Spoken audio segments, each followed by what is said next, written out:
আসসালামু আলাইকুম, আমি নিলয়। তো আমি যাচ্ছি আজকে গরুর হাটে। এটা পাবনার পুষ্পপাড়া হাট। তো দেখা যাক।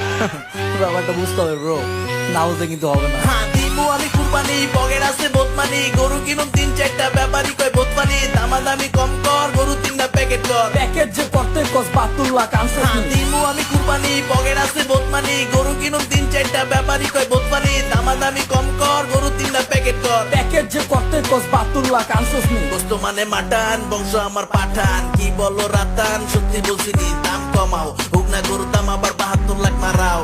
হাটে বেচা লাগবো না, যায় পাসপোর্ট ভিসা করাও। হ্যাঁ হোস মে সব সোচ মে, কেমনে হইছি বড় হয় উত্তর নাই প্রশ্নের। গরু লাগবো বালা যাতে ধরতে হয় না রশ্মি, দিনে একবার হাঁকছে এমন গরু আমি খুদ। হ্যাঁ পামু কোথায়, এদিকে আয়, চোখের সামনে ঘুরতা সেটা গরু না গায়। কালো গরু ভালো মতন লাল সাদার, কি লাগবো একটু খালি কন ব্রাদার, এমন গরু